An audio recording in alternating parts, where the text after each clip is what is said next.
या बातमीचे प्रायोजक आहेत वंश फिटनेस सेंटर, कादरी हॉस्पिटल, नई जिंदगी रोड, सोलापूर। संगमनगर मध्ये गेल्या 25 वर्षापासून राहणाऱ्या रमेश अंबाजी सुनसू व सविता रमेश सुनसू या दाम्पत्याला घर जागा खाली करण्याच्या वादातून तथाकथित जमीन मालक श्रीनिवास नारायण दिड्डी यांना जीवे मारण्याची धमकी दिली आहे। हा प्रकार शनिवारी सायंकाळच्या सुमारास घडला। या प्रकरणी दिड्डी यांच्यावर कायदेशीर कारवाई करावी अशी मागणी सुनसू यांनी पोलीस आयुक्तांना दिलेल्या निवेदनात केली आहे। दिड्डी ह्या गेल्या वर्षभरापासून सुनसू यांना दमदाटी करत असून शनिवारी त्याने कहरच केलाय। दिड्डीने सुनसू दाम्पत्याच्या घराचं पाडकाम केलं तरी कोणी नसताना कुलूप तोडलं, जमीन घर उद्ध्वस्त करत सविता सुनसू यांचा विनयभंग केलाय। दिड्डीने सुरुवातीला सुनसू यांच्या दाम्पत्याला सदर जागा राहण्यासाठी दिली होती। सुनसूने जागेपोटी 2 ते 3 लाख रुपये दिले। त्यानंतर तुमच्या नावाने जागा करून देतो असं आश्वासन दिलं, परंतु आता सदर जागेचा भाव वाढल्यानं त्याचे डोळे फिरले असून परस्पर सदरची जागा दुसऱ्याच व्यक्तीला त्यानं विकली आहे। ही व्यक्ती मद्यप्राशन करून सुनसू यांना दमदाटी करतेय। आमची जागा आम्हाला मिळावी, आम्हाला मानसिक त्रास देऊन आर्थिक नुकसान करण्यास जबाबदार असणाऱ्या श्रीनिवास दिड्डीवर कारवाई करून न्याय देण्याची मागणी सुनसू दाम्पत्यानं निवेदनाद्वारे केली आहे। सविता रमेश सुनसू,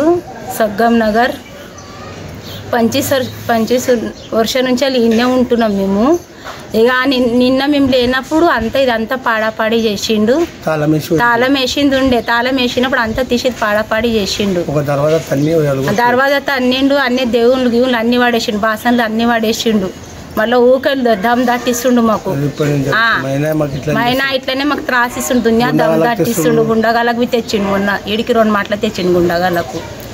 ఆ జాగా కొనుక్కున్నాడు నిన్న వచ్చి లేదా ఇంట్లోనే గుసాచిండు, దోన్కు ఒడితీలే ఉన్నాడు, ఒడితీలే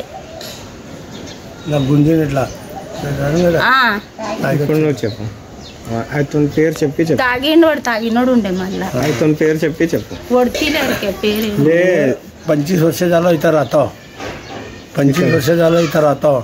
आम्हाला दमदाटी देऊन खाली करा म्हणा लागला। मी खाली करी नाही म्हणजे आम्हाला देतो म्हटलं, जागा तुम्हाला देतो म्हणून 24 स्क्वेअर फूट सांभाळायला दिले।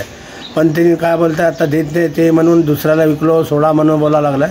आम्ही असं सोडतो कसं काय हो, तुम्ही देतो म्हटलं, तुम्ही पैसे सोडतो म्हणतो तुम्ही, बरोबर कशाला सोडू, आम्हाला देतो म्हणून तर तुम्ही इथं ठेवलं आम्हाला।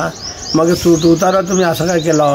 मग पाडंपाडी आम्ही नसताना आम्हाला आमचं कुलूप एक लात मारून एक दरवाजा काढून सगळं काढून पाडून गेलो।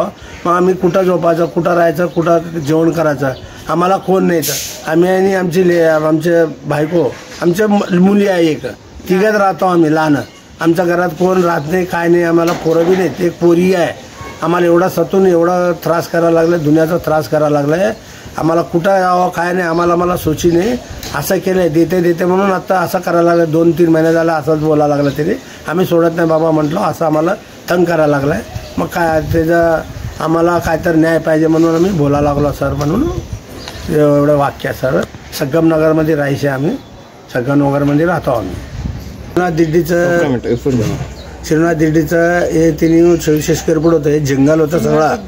श्रीनिवास दिड्डी हे जंगल होतं, जंगलमध्ये त्यांनी काय केलंय, तुम्ही इथं राहा, काय तर सांभाळा हे म्हणून आम्हाला 2 घर आम्ही बांधून घेतलं। घर बांधून घेऊन इथं आम्ही राहिलो।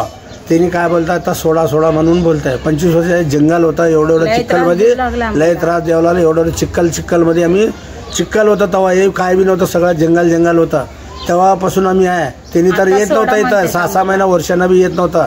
आता सोड म्हणताय, असं आम्हाला दमदाटी देऊन आम्हाला लई त्रास करायला लागलाय। त्याच्यामुळं काल हे केलं आम्ही, रात्री आम्ही रोडावरच झोपला, जेवण कुठं करायचं म्हणून आम्ही रोडावरच जेवण केलं। असं आमचा हालत केलेला आहे। श्रीनिवास दिड्डी ते वरतीला कोण विकलंय म्हणताय, त्यांनी येऊन आम्हाला दमवू लागलाय, पण उगा भांडण करते येऊन। हां ते कोण आहे त्याला माहित आहे, त्याला आम्हाला त्यांचं नाव माहित नाही, वरतीला एवढंच माहित आहे आम्हाला नाव।